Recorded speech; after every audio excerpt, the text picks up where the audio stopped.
les petits maniaques. Cette fois-ci, on aborde un sujet un petit peu délicat qui est le sujet des souvenirs. On en a un petit peu partout, des petits objets dans nos étagères, des courriers, des cartes postales, des fascicules qui traînent dans les tiroirs, dans les sacs. Et effectivement, tous ces souvenirs ont de l'importance. Donc ce n'est pas évident de faire du tri et de savoir comment les ranger et surtout pouvoir les consulter, les partager une fois qu'ils sont bien triés, bien rangés. C'est pour ça qu'on va retrouver Caroline qui va nous donner plein d'astuces pour bien ranger et bien trier tous ces souvenirs. À toi Caroline!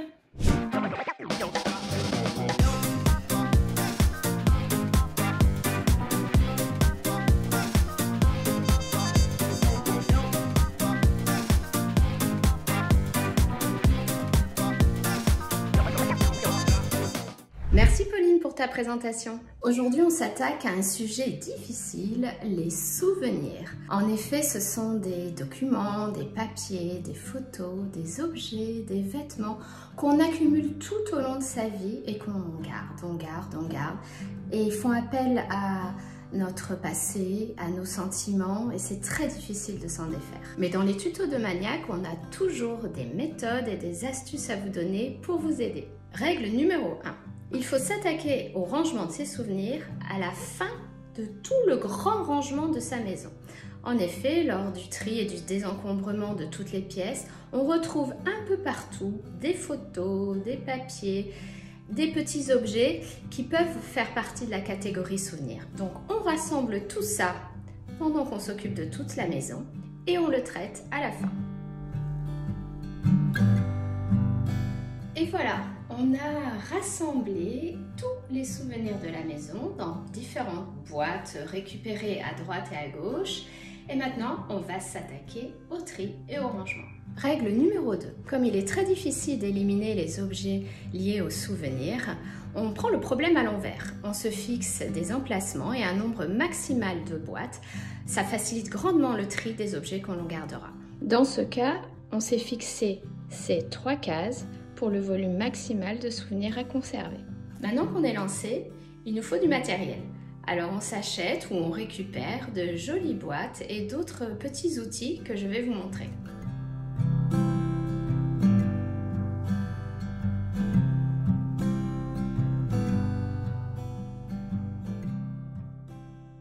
Pour faciliter le tri, je vais vous donner 2 astuces. Tout d'abord, projetez-vous et demandez-vous, dans quelques années, quelques mois, lors d'un dimanche pluvieux, quels seraient les souvenirs et les photos que vous aimeriez partager avec votre entourage. Deuxième astuce, quand vous faites le tri, que vous retombez sur des gentils petits courriers, des jolies photos, mais qu'il faut quand même procéder à une élimination, à des choix, alors vous pouvez les photographier, les garder sur votre téléphone et vos albums photos virtuels, ou bien les photographier et les envoyer à la personne concernée. C'est un joli moment de partage. En ce qui concerne les souvenirs de vos enfants, l'astuce est de vous projeter dans ce qu'ils aimeront montrer à leurs propres enfants plus tard.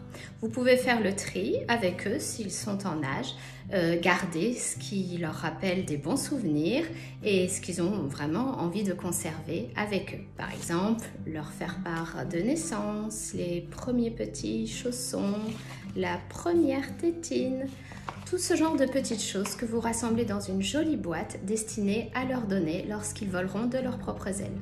Pour les affaires scolaires, attention à ne pas trop en garder, c'est très volumineux.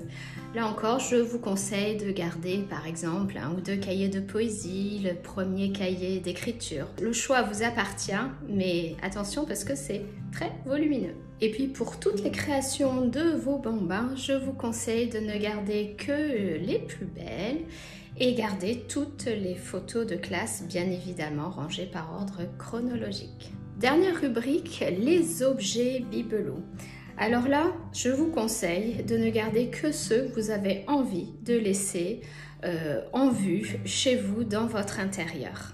Je sais, c'est peut-être dur, mais si vous ne les aimez pas sur une étagère, à mon sens, il est bon de s'en débarrasser. Bon allez, je vous laisse un joker.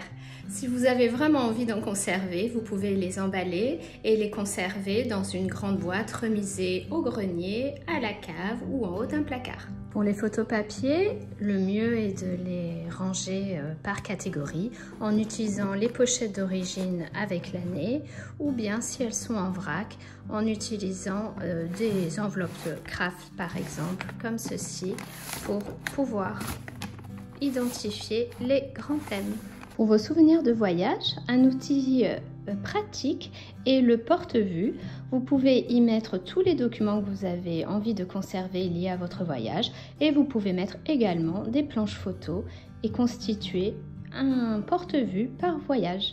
Pour les grands dessins de vos enfants que vous souhaitez conserver, vous pouvez utiliser ce genre de porte-dessin où vous placez à l'intérieur tous vos beaux souvenirs et vous rangez ça dans le coin d'un placard. Bon, j'ai gardé quand même 3 boîtes souvenirs, mais j'ai jeté tout ça. Merci Caroline, c'était très intéressant. Tu nous as donné énormément d'idées, d'astuces pour bien trier et bien ranger tous nos souvenirs. Alors, on va définir les 4 points principaux que tu abordes. Le premier, c'est que si vous vous lancez dans un grand rangement, c'est peut-être quelque chose à faire en dernier, parce que vous allez en retrouver un petit peu partout et qu'il y a beaucoup d'émotions, donc c'est pas évident. Le deuxième point, on vous conseille de tout rassembler au même endroit. Ça va vous donner une idée du volume et ça va vous donner une idée des différents thèmes que vous pouvez avoir. Et ça va être le point 3. Le point 3, c'est de créer une boîte par thème. Une boîte mariage, une boîte enfant, une boîte voyage et il peut y avoir plein d'autres thèmes. Par contre, ce qu'il faut retenir, c'est que c'est le contenant qui va vous donner une idée du volume de souvenirs que vous devez garder. L'idée, c'est de ne pas se laisser envahir par trop de souvenirs non plus. Et le quatrième point, c'est comment faire le tri. Alors nous, on vous conseille de faire un choix positif, de garder les souvenirs qui vous apportent de la joie, du bonheur. C'est vraiment important. Ceux qui sont bof-bof ou qu'on ne se souvient pas trop, c'est peut-être un bon critère pour les évincer. Et puis pour finir, Caroline, elle insiste sur le fait qu'il faut se projeter, c'est-à-dire qu'est-ce que je vais faire de ces souvenirs, quel est l'objectif. Et donc l'objectif, c'est souvent de les partager avec ses proches, avec sa famille, avec ses amis ou avec ses enfants.